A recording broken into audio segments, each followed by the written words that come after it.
Bills and Bengals And the first time that they played on Monday night. Yeah. Just Burrow Allen won. Never played yet. Yeah, like we were talking earlier, just how the AFC picture with quarterbacks, like if the Jaguars get in, is a whole lot of fun, and this is one of those types of matchups where we just kind of see the two offenses that have been completely built around what the quarterback does well.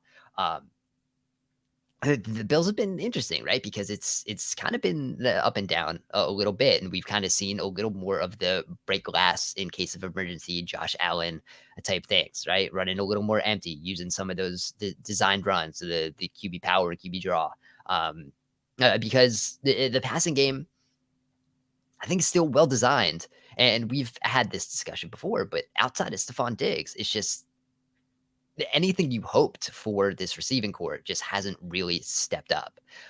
So you still have stuff going to Diggs, which works well, but it's, a coin toss whether the throws to any of those other receivers are really going to make the impact that they're designed to have. And I think they've been tough for the Bills offense. I'm fascinated by what the Bengals defense is going to do in this game. I think it's probably going to be a heavy or heavy-ish, at least. We talk about the Bengals drop 8 a lot, and like obviously they run it a lot compared to other teams, but it still ends up like on the high side. It's like maybe 15% of plays, sometimes 15-20%. But I think you can kind of do that against the Bills, and that might be the optimal way to go, especially the way they've played it against Patrick Mahomes, where it's, rushing 3 and you still have that spy for the quarterback. And it's not completely rushing 8 when you're still kind of using the potential 4th rusher as the guy just kind of sitting around and waiting for Josh Allen to make a move. And I think that's kind of potentially how Cincinnati can slow this down.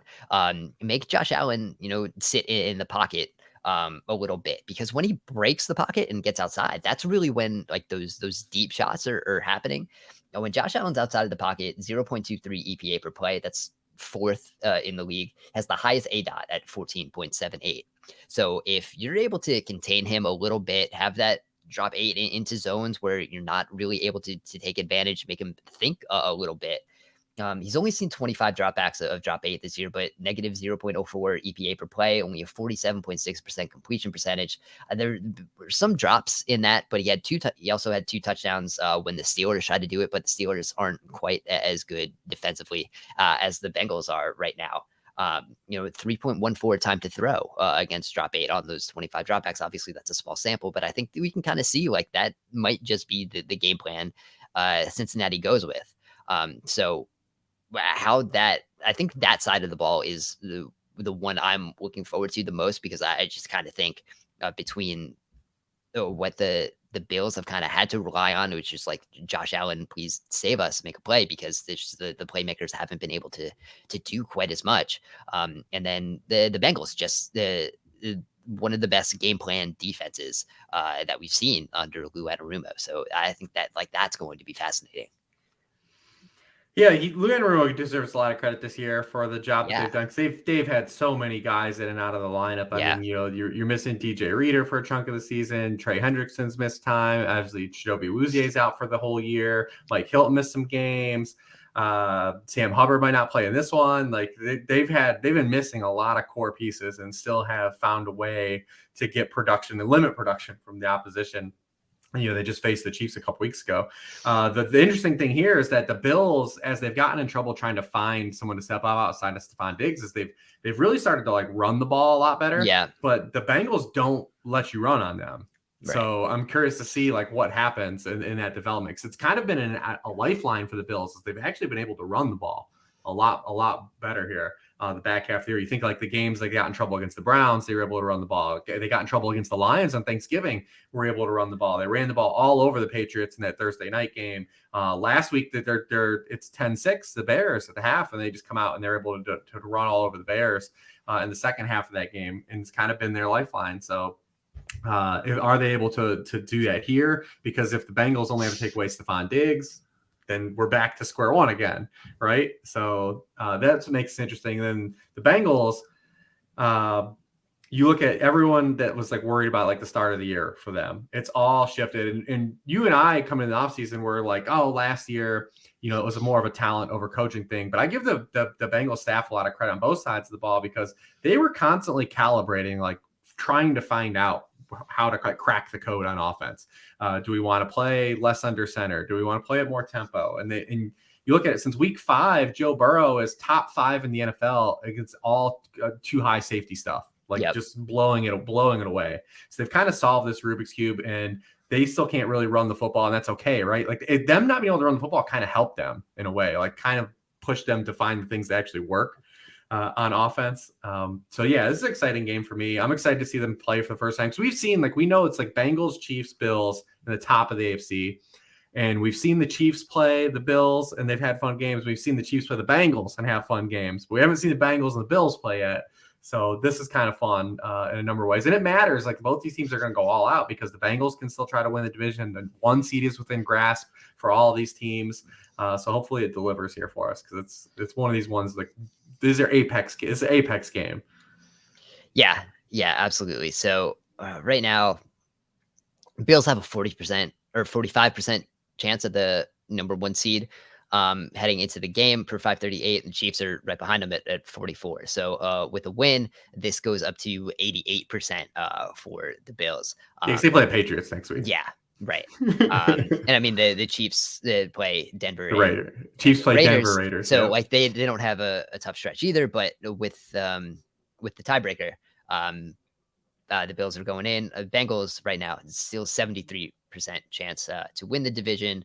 That just goes up to 80. But with this win, they get a 20% chance at the bye.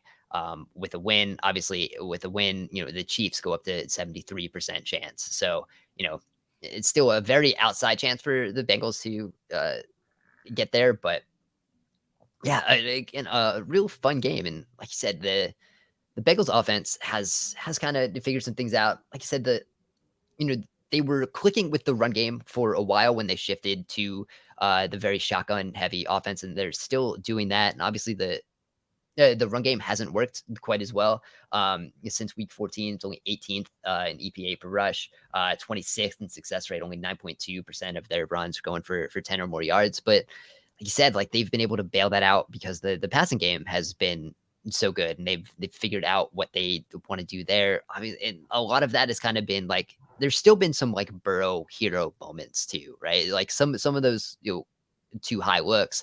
We want to have La'el Collins too in this one. Yeah. So it's, there are things that are still maybe a little concerning than it was like during the real hot streak, but they've also had we talked about defense. They've had guys in and out on offense though the whole way too. Like, the amount of dropbacks probably since the start of the season where he's actually had Chase, Higgins, and Boyd all on the field. Like, it feels like one of those guys has been out for the last 12 weeks. Yeah. So to have that at full strength going against the Bills defense, that's they kind of been up and down also. Like they've still been able to create a little bit of pressure. Without Von Miller using a little more of the blitz, and you can kind of blitz Burrow a little bit this year. Like he hasn't been as good as he was the last year when he was very strictly on the no blitz list. But yeah, though on especially on third downs this year, on third downs this year, he's not getting blitz that often since week 12 and really some of that shift at 19.3% blitz rate on third down, but negative 1.17 EPA per dropback. So if there's some things aren't going right, you can kind of get to him. So I'm interested to see what strings the Bills try to pull there. Also, they can play a little bit of man, they can play a little bit of that too high. So really interested to see what really you decide to attack, because this might be a game we see later in the playoffs. So do you want to give too much away here and maybe save some stuff? Fascinating just the aspects on both sides of the ball. Yeah, I mean, these teams could play again too. So what do we get revealed, right? Yeah. For that matchup.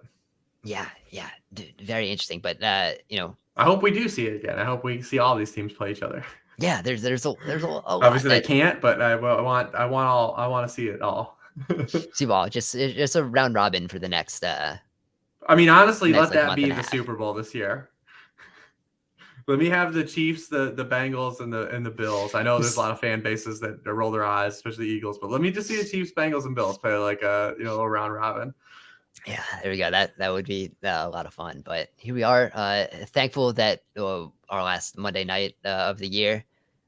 Would you pick the Is going Eagles to be over any of those teams? I know they're capable of beating all of those teams, but would you pick them over any of those teams? Yeah, maybe.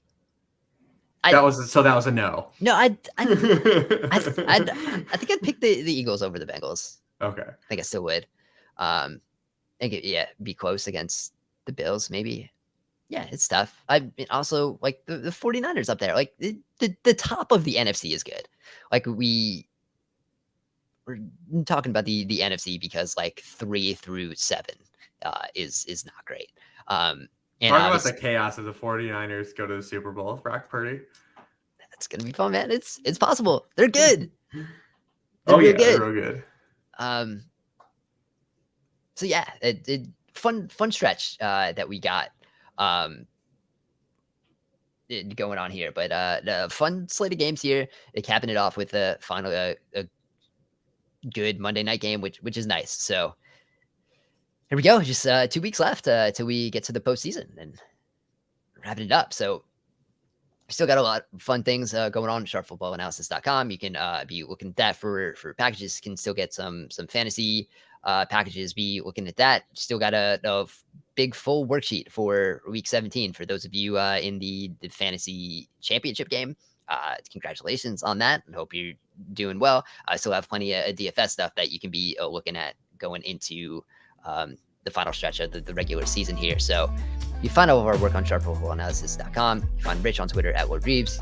You find me on Twitter at Dan Pizzuta. Thank you guys for listening, and we will talk to you again soon.